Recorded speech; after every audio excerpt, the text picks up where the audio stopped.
Lavalin കേസിനും മാസപ്പടി കേസിനും കാല് പിടിക്കാൻ പോകുന്ന CPM നേതാക്കളെ മാത്രം കണ്ടിരുന്ന കേരളത്തിന് ചില പുത്തൻ കാഴ്ചകൾ സമ്മാനിക്കുകയാണ് കോൺഗ്രസ് മന്ത്രിമാർ. ഹോം അപ്ലയൻസസും കിച്ചൺ അപ്ലയൻസസും ഒക്കെ വാങ്ങുമ്പോൾ ചെറിയ തവണകളായി തിരിച്ചടയ്ക്കാനുള്ള EMI സ്കീമുകൾ മൈജി ഫ്യൂച്ചറിലുണ്ടല്ലോ. എക്സ്പീരിയൻസ് ചെയ്യാം നെക്സ്റ്റ് ലെവൽ ഷോപ്പിംഗ്. മൈജി ഫ്യൂച്ചറിൽ ജനങ്ങൾക്കായി ഒപ്പം നിൽക്കുക, അതാണ് ലക്ഷ്യം. ചോദിക്കേണ്ട രീതിയിൽ ചോദിച്ചാൽ കേന്ദ്രം അത് നൽകും എന്നതിന് തെളിവാവുകയാണ് നമ്മുടെ കോൺഗ്രസ് മന്ത്രിമാരുടെ തീരുമാനങ്ങൾ. നിതിൻ ഗഡ്കരിയെ കണ്ട പൊതുമരാമത്ത് വകുപ്പ് മന്ത്രിയും അനൂപ് ജോർജ് എന്ന ഭക്ഷ്യവകുപ്പ് മന്ത്രിയും കേരളത്തിന്റെ മാതൃകാ നേതാക്കളാവുകയാണ്.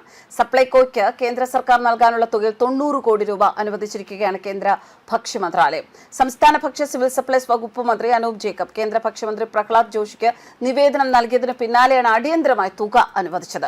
നെല്ല് സംഭരണത്തിന്റെ വിഹിതമായി മാത്രം കേരളത്തിന് കേന്ദ്ര സർക്കാരിൽ നിന്ന് 320 കോടി രൂപ ലഭിക്കാനുണ്ട്. ഇതിൽ 200 കോടി ഉടൻ അനുവദിക്കുമെന്നും മന്ത്രാലയം അറിയിച്ചു. മോദിയുടെ തറവാട് വകയാണോ, ഒന്നും തരുന്നില്ല എന്ന് നിലവിളിച്ചവരുണ്ട്. അവർക്ക് എങ്ങനെയാണ് ഭരിക്കേണ്ടത് എന്നുകൂടി കാണിച്ചു കൊടുക്കുകയാണ് കോൺഗ്രസിലെ മിടുക്കൻ മന്ത്രിമാർ. തുടരട്ടെ, വികസനം വേണമെങ്കിൽ കോൺഗ്രസും ഒപ്പം BJPയും വേണമെന്ന് ജനം മനസ്സിലാക്കിയാൽ കേരളം ദൈവത്തിന്റെ സ്വന്തം നാട് എന്ന സ്വപ്നം തിരികെ പിടിക്കാൻ ഇനി കാലതാമസമുണ്ടാകില്ല. രാഷ്ട്രീയം കളിക്കാനുള്ളതല്ല, ഭരണം വികസനം കൊണ്ടുവരിക എന്നതാണ്.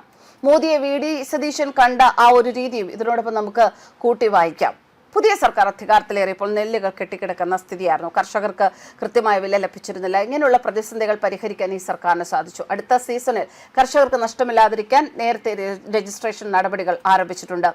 ഉന്നതികളിലേക്കുള്ള റേഷൻ വിതരണവും കാര്യക്ഷമമാക്കാനുള്ള നടപടികൾ സ്വീകരിക്കും. സമീപ ഭാവിയിൽ ഫുഡ് ATM അടക്കം നടപ്പിലാക്കാൻ ആലോചിക്കുന്നുണ്ട് എന്നത് മന്ത്രി വ്യക്തമാക്കി കഴിഞ്ഞു. കഴിഞ്ഞ 10 വർഷത്തിൽ നയപരമായ വീഴ്ച സംഭവിച്ചതാണ് സപ്ലൈകോയുടെ വീഴ്ചയുടെ കാരണം. റേഷൻ വിഹിതം വെട്ടിക്കുറച്ചതിൽ കേന്ദ്രമന്ത്രിയോട് ആശങ്ക അറിയിച്ചിരുന്നു. നെല്ല് സംഭരണത്തിൽ ഓഡിറ്റ് പൂർത്തിയാകാത്ത പ്രശ്നമുണ്ടായിരുന്നു.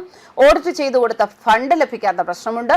നെല്ല് സംഭരണത്തിൽ 2017 മുതൽ 2021 വരെയുള്ള ഫണ്ട് ലഭിക്കാനുണ്ട്. ഇതെല്ലാം ഇക്കാര്യങ്ങളെല്ലാം പഠിച്ചിട്ടാണ് മന്ത്രി കേന്ദ്ര ഭക്ഷ്യവകുപ്പ് മന്ത്രിയെ കാണാനായി പോയത്. ഇതിനോടൊപ്പം തന്നെ കള്ളാടിയിലെ മണ്ണിടിച്ചിൽ സപ്ലൈകോ വഴി ആവശ്യമായ സഹായങ്ങൾ ഉറപ്പാക്കുമെന്നൊരു വാഗ്ദാനം കൂടി മന്ത്രി അറിയിച്ചിരിക്കുകയാണ്.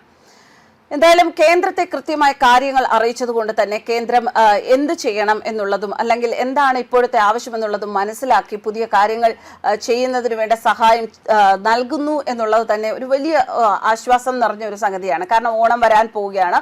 ഓണം വരുമ്പോൾ പലപ്പോഴും സപ്ലൈകോയിൽ മുൻ കാലങ്ങളിൽ നമ്മൾ കണ്ടിട്ടുള്ളത് ആവശ്യത്തിന് സാധനമില്ലാതെ ആവുക, അല്ലെങ്കിൽ കിട്ടുകയാണെങ്കിൽ അതിന് ക്വാളിറ്റി ഇല്ലാതാവുക, ഇങ്ങനെ 100 പ്രശ്നങ്ങളാണ്. പക്ഷെ അതൊന്നും ഇനി മുതൽ ഉണ്ടാവുകയല്ല. ഒരു ദീർഘവീക്ഷണത്തോടു കൂടി എല്ലാ കാര്യങ്ങളും മുന്നോട്ട് കൊണ്ടുപോകാൻ സാധിക്കുമെന്ന് തന്നെയാണ് അനൂപ് ജേക്കബ് തന്റെ ഇപ്പോഴത്തെ പ്രവർത്തനങ്ങളിലൂടെ തെളിയിപ്പിക്കുന്നത്. എന്തായാലും പദ്ധതി ഉപേക്ഷിക്കാതെ പല കാര്യങ്ങളും, പോരായ്മകളുള്ള പല കാര്യങ്ങളിലും പദ്ധതികൾ ഉപേക്ഷിക്കാതെ അതെല്ലാം പരിഹരിച്ച് മുന്നോട്ട് പോകുമെന്ന് കഴിഞ്ഞ ദിവസം മന്ത്രി വ്യക്തമാക്കിയിരുന്നു.